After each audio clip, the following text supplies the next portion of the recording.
The Crimson Dawn. The morning sky above Geneva burned crimson when they arrived. Captain Elena Vasquez stood on the roof of the old United Nations building, her weathered hands gripping the metal railing as massive shadows blotted out the sun. The ships hung there like dark mountains turned upside down, their hulls gleaming with an alien metal that seemed to drink in Earth's light and give back only darkness. 37 vessels confirmed, came the voice through her earpiece. Dr. Kai Chen's words carried the tremor of a man watching his world change forever. Each one larger than our biggest space stations. Elena, the energy readings are off the OI-day charts. Elena touched the communication device at her throat. At 52, she had seen humanity's wars, survived the resource conflicts of the 2070s, and commanded defensive operations that saved millions. But nothing had prepared her for this moment. How long until they make contact? They already have. General Harrison Blake's gruff voice cut through the channel. Every government on Earth received the same message 10 minutes ago. They're calling themselves the Valdres Confederation. They want to meet. The former military strategist closed her eyes briefly. She had retired from active service 3 years ago, choosing to work with civilian defense networks instead of military operations.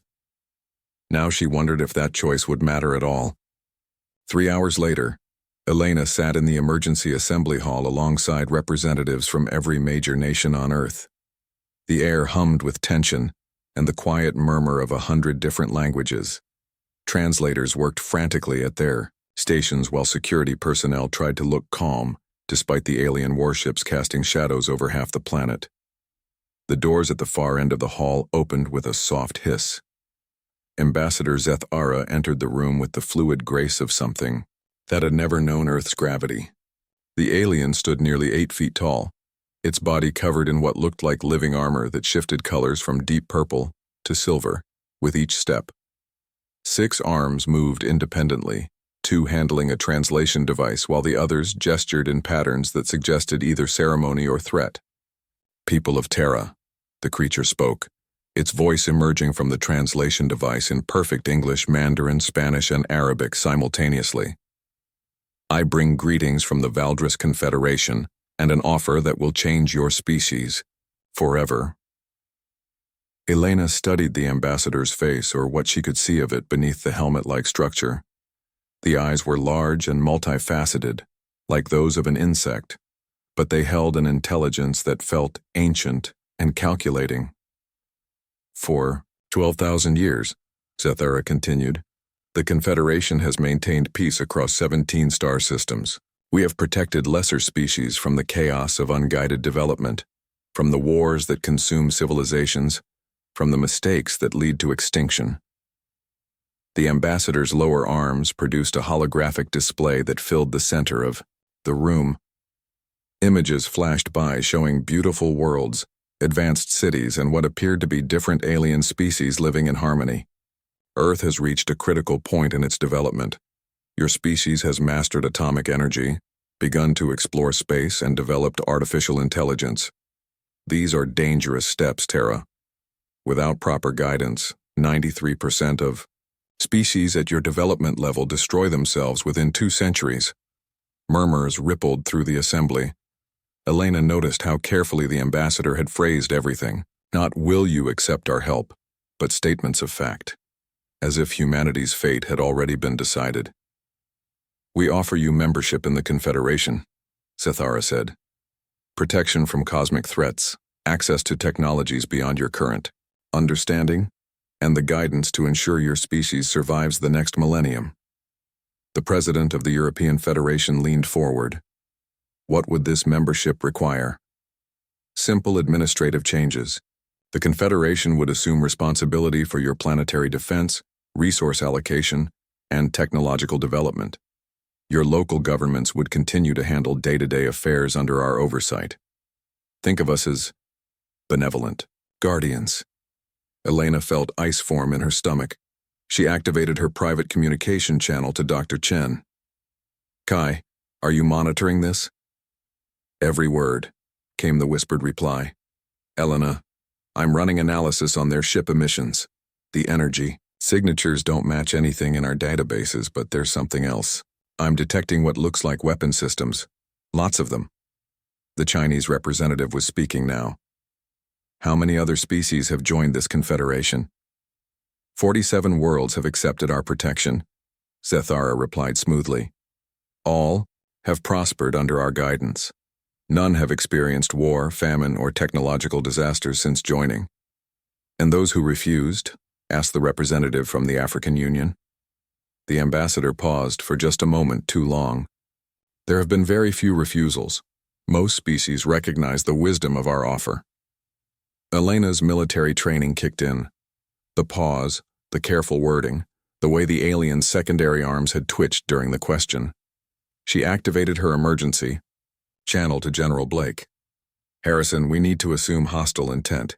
This isn't a negotiation. Agreed. Blake's voice was tight. I'm moving our defense satellites to ready status. Elena, if this goes bad, we'll need every advantage we can get. The session continued for 2 more hours. The Valdris ambassador answered questions with the patience of someone who had conducted this same conversation many times before. Yes, the Confederation would need to station administrative personnel on Earth. Yes, certain human technologies would need to be restricted for safety reasons. Yes, there would be periods of adjustment as humanity learned its new role. As the assembly adjourned, Elena lingered in the hall. She watched Ambassador Zethara gather its equipment with mechanical precision, and something in the alien's movements reminded her of a farmer inspecting new livestock. That evening, Elena sat in her small apartment overlooking Lake Geneva. The alien ship still hung in the sky, their running lights creating new constellations against the darkness. Her secure terminal chimed with an incoming encrypted message from Dr. Chen. Elena, you need to see this immediately. Meet me at Lab 7. Come alone. The laboratory was hidden beneath the University of Geneva, built during the resource conflicts as a secure research facility. Elena found Kai hunched over multiple displays, his usually neat black hair disheveled from hours of work. I've been analyzing everything I could capture from their ships, he said without looking up. Energy patterns, hull composition, communication frequencies. Elena, these aren't explorers or diplomats. He turned one of the screens toward her. Look at this. I managed to intercept part of their internal communications. My quantum encryption algorithms can't break their main channels, but some of their secondary traffic was less protected. The screen showed a series of symbols that meant nothing to Elena, but beneath them scrolled Dr. Chen's translation attempts. Compliance assessment proceeding as expected. Resistance indicators minimal. Recommend standard integration protocol. Harvesting quotas to be established following administrative transition. Elena felt her blood turn cold. Harvesting. Quotas? There's more. Kai pulled up another display. I cross-referenced their arrival patterns with historical astronomical data. Elena, ships matching these energy signatures have appeared in 17 other star systems over the past 12,000 years. Every single one of those systems went dark within 50 years of first contact. Dark how? No radio signals, no energy emissions, no signs of technological civilization. Either every one of those species committed suicide, or he let the implication hang in the air. Elena stared at the data, her mind racing. The 47 worlds Zethara mentioned, they're not partners, they're cattle. That's my assessment. The Valdris don't maintain peace through diplomacy, Elena. They maintain it through control. Complete, absolute control. She paced the small laboratory, her military training analyzing scenarios and options. We need to get this information to the other governments. If we can prove what the Valdris really are, maybe we can present a united front. Elena, Kai's voice was quiet. I don't think we have time for that. Look at this. The final display showed a tactical analysis of the Valdris fleet positioning. They're not just hovering randomly. This is a blockade formation. Nothing gets in or out of Earth's atmosphere without their permission. And see these power buildups. In their forward weapons arrays, they're preparing for something. Elena studied the formation with professional eyes. She had seen similar patterns during the resource conflicts, usually right before orbital bombardments began. How long do we have? Based on the power accumulation rates, maybe 72 hours before they can bring their full firepower to bear. But Elena, there's something else. Something I discovered in their communication protocols. He pulled up a final screen showing wave patterns and frequency analyses. They're not just talking to each other. They're transmitting outward, deep into space. I think they're reporting to someone else, someone bigger than this confederation. A larger fleet? Or an empire? Elena, what if this isn't the main force? What if this is just the advance team, and they're calling in the real military once Earth is secured? Elena felt the weight of impossible decisions settling on her shoulders. Every instinct she had developed through decades of military service was screaming that humanity was walking into a trap. But they were facing technology centuries ahead, of their own, with no allies and no way to call for help. We need to act now, she said finally, before they realize we know the truth. Act how? Elena, they have 37 ships, each one capable of destroying our entire space fleet. What can we possibly do against that? She turned to face him, and for the first time in years, Elena Vasquez smiled with the cold certainty of a soldier who had found her battlefield. We do what humans have always done when faced with impossible odds, Kai. We adapt, we improvise, and we fight dirty. The next morning, Elena stood once again on the roof of the UN building. But this time, she wasn't alone. General Blake stood beside her, along with Sarah Kim from the Underground Communications Network and a dozen other carefully selected individuals who had been contacted through encrypted channels during the night. In her hand, Elena held a small device that Dr. Chen had modified using salvaged Valdris technology. It would broadcast on every frequency the aliens used, ensuring that her message would reach not just the ships above Earth, but any Valdris forces within 100 light-years. Are you sure about this, Elena? Blake asked. Once we send this message, there's no going back. It's war. Elena looked up at the alien ships hanging in Earth's sky like dark angels of conquest. Somewhere up there, Ambassador Zethar was probably finalizing the paperwork for humanity's enslavement. Somewhere beyond the stars, other species lived in cages built by the Valdris Confederation, their children growing up as livestock in a universe ruled by predators. Harrison, she said quietly, we were never going to have a choice. The only question was whether we'd fight as free humans or die as slaves. She activated the device. This is Captain Elena Vasquez of the World Terra, broadcasting on all Valdris frequencies. We have analyzed your offer of protection and found it to be a lie designed to enslave our species. We know what happened to the 47 worlds you claim to protect. We know about your harvesting quotas and your true purpose here. Elena paused, feeling the weight of her species' future balanced on her next words. Therefore, by the authority vested in me by no government and no nation, but by the simple fact that I am human and I will not kneel, I declare that the Valdris Confederation has no legitimate claim to Earth or its people. Your empire ends here. Your expansion stops now. Terra belongs to humanity, and we will defend it with everything we have. She took a breath, knowing that ships across the galaxy were receiving her words. You call yourselves masters of 47 worlds. Today you learn what it means to face the 48th, and we have something your other victims never had. We know you're coming, we know what you really are, and we've had 12,000 years to perfect the art of war. Elena's voice grew stronger, carrying across every communication channel the Valdris used. This is our declaration. Earth declares that the Valdris Empire has no place in Terran skies. You will leave now, or you will discover why every predator species eventually learns to fear humanity. We are the species that survived ice ages, plagues, and world wars. We are the species that split the atom and touched the stars. We are humanity, and we bow to no one. She released the transmission key and looked up at the alien ships hanging in the morning sky. Within minutes, the ships began to move, changing from observation formation to attack posture. Weapon ports opened along their hulls like eyes filled with deadly light. Elena smiled grimly and activated her general communication channel. All stations, all units, all civilians. This is Captain Vasquez.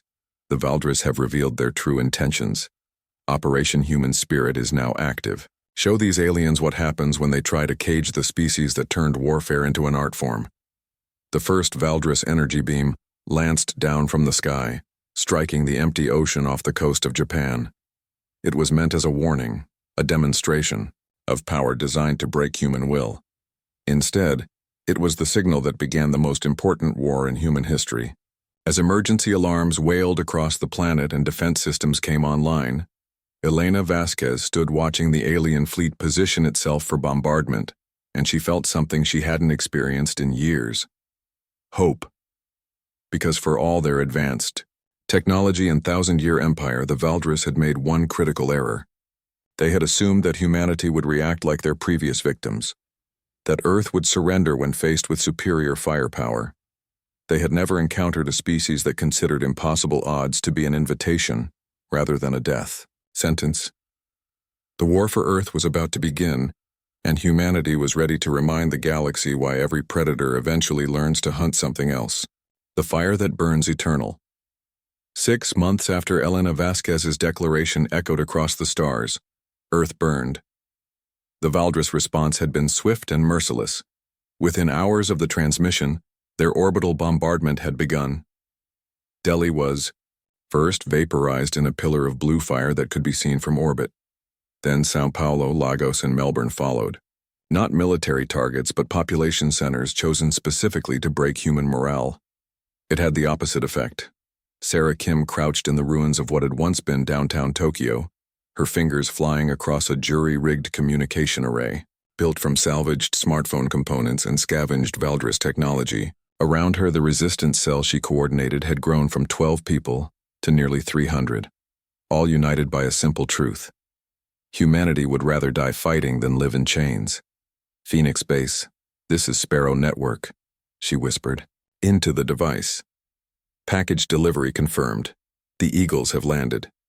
200 miles above, Commander Rex Torres received the coded message aboard the assault ship Defiance, humanity's first and only successful capture of a Valdris vessel. The ship had been damaged during the initial bombardment, its crew killed when human forces overwhelmed their crash site through sheer numbers and desperate courage.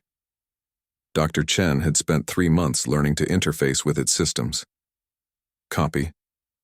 That's Sparrow Network, Rex replied through gritted teeth. The stolen ship's artificial gravity felt wrong, too light and somehow sideways compared to Earth normal. Beginning approach to primary target. Through the viewports, Earth hung below, them like a wounded jewel.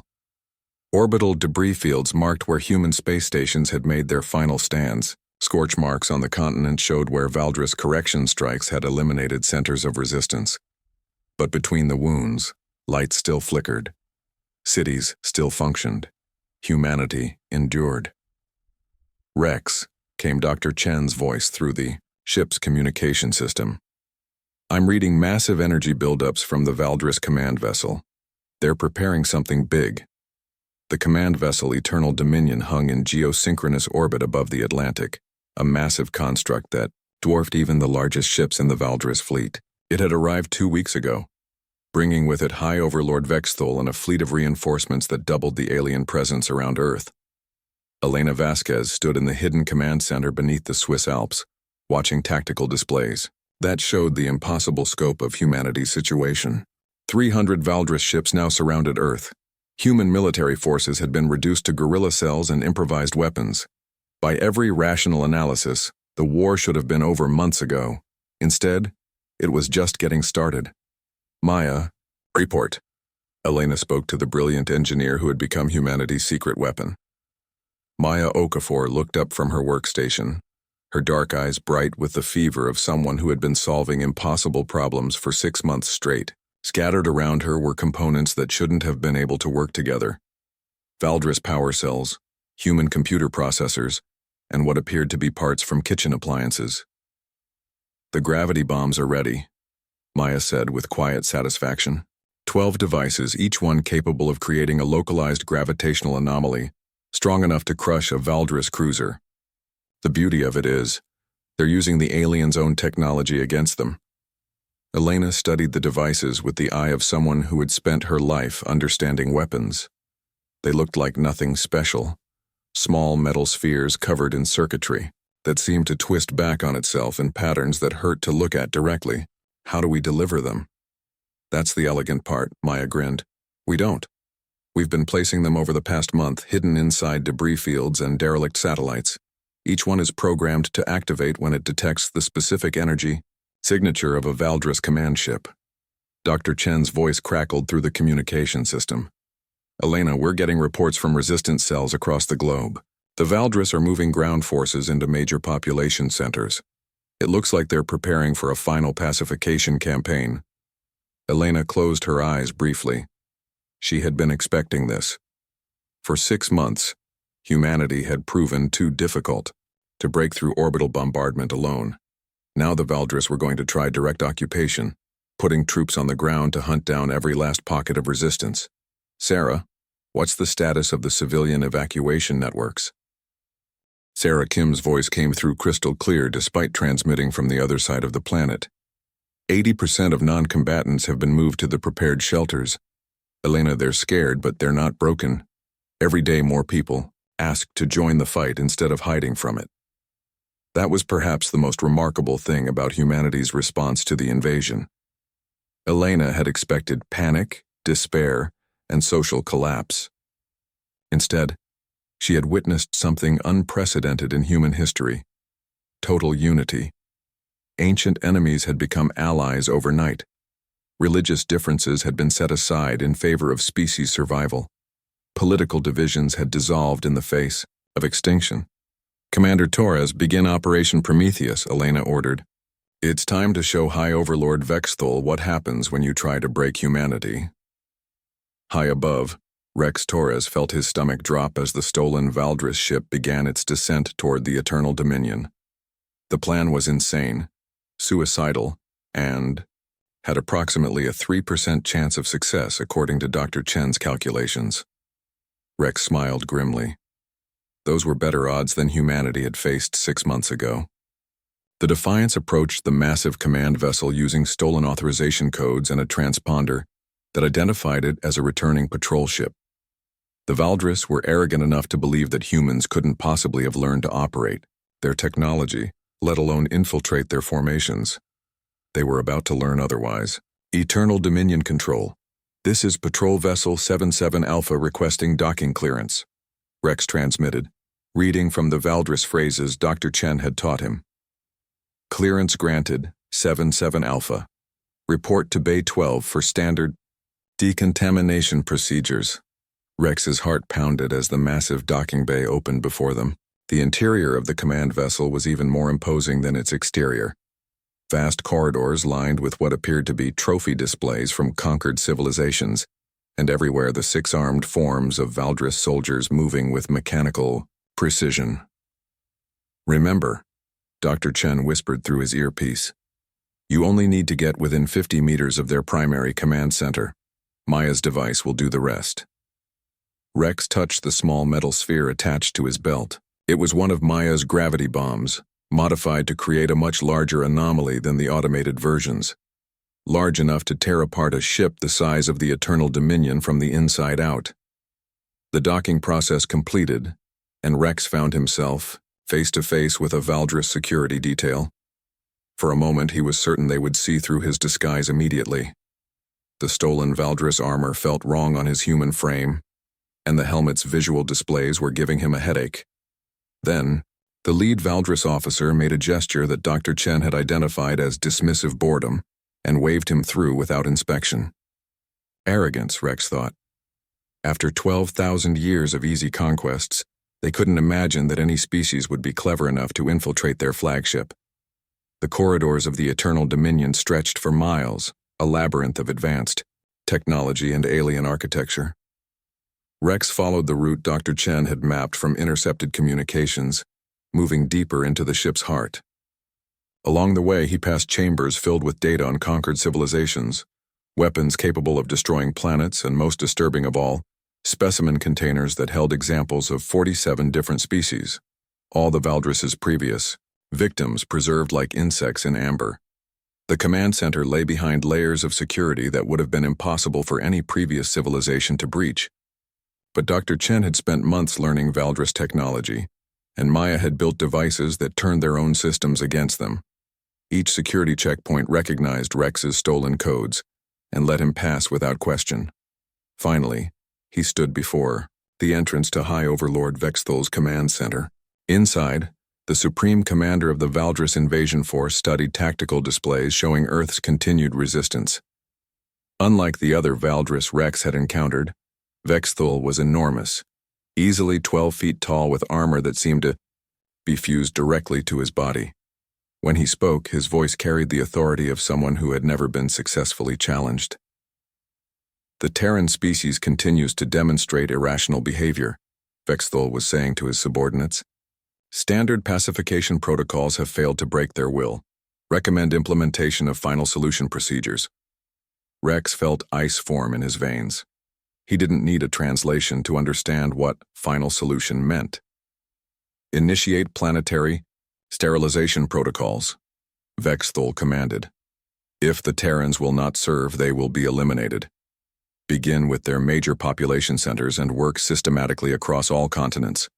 Total extermination to be completed within one standard cycle. Rex activated Maya's device. The gravity bomb didn't explode in any conventional sense.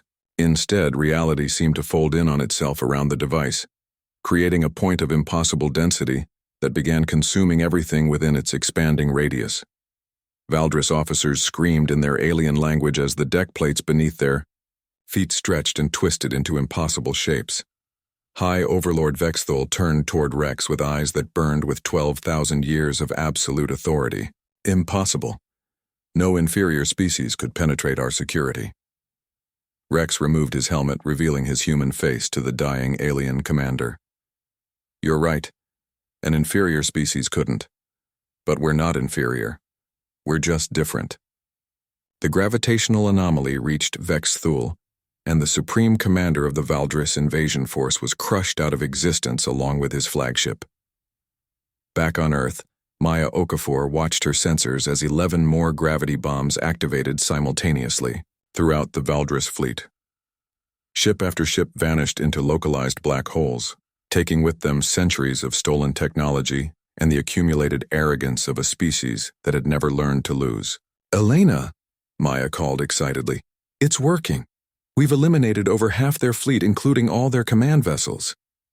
But Elena was watching something else on her displays. The remaining Valdris ships were powering up weapon systems that her sensors had never detected before. Planet-killing weapons designed to crack continents and boil oceans. Sarah, emergency broadcast to all resistance cells, Elena ordered. Final phase protocols are now active. Every hidden weapon, every prepared surprise, everything we've been saving for the end. Use it all, use it now. Across Earth, humanity revealed the extent of its preparation. Hidden missile silos opened to reveal weapons built from salvaged Valdris technology. Orbital platforms that had been disguised as debris suddenly came online with energy cannons reverse-engineered from captured alien equipment. Most remarkably of all, civilian populations that had been hiding in shelters emerged with small arms built from kitchen appliances and backyard workshops. Dr. Chen had been right about one thing. Humanity was remarkably good at improvising weapons. The final battle lasted 18 hours. When it ended, the skies above Earth were empty except for debris and the aurora-like effects of dissipating energy fields. Of the original Valdris invasion force, nothing remained but wreckage and the memories of a species that had finally encountered something they couldn't conquer. Elena stood once again on the roof of the UN building, but this time she wasn't alone. Thousands of people had gathered in the plaza below, all looking up at skies that belonged to humanity once more.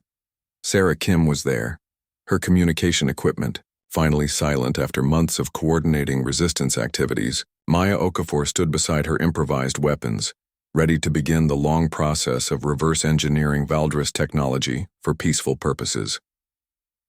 Dr. Chen's voice came through the speakers, transmitted from the orbital debris field where he was, salvaging alien technology.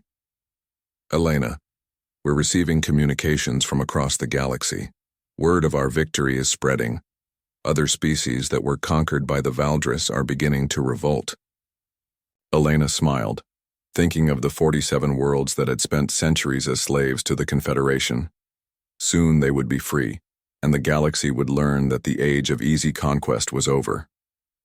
"Ladies and gentlemen," Elena spoke to the crowd. Below, her voice carrying across the planet through every available communication channel.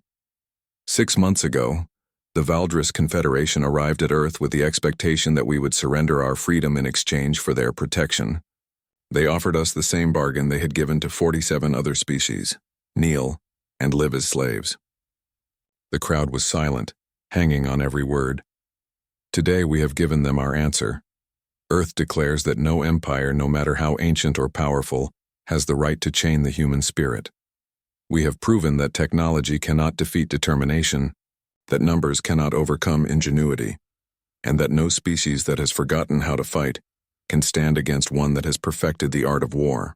Elena looked up at the empty sky, knowing that somewhere among the stars, other species were watching and learning.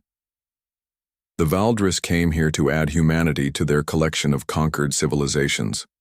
Instead, they have learned why some species are meant to be predators and others are meant to be free. We are humanity. We adapt, we endure, and we never ever surrender. The cheer that rose from the crowd below could be heard for miles, a sound of pure human triumph that would echo across the galaxy for generations to come.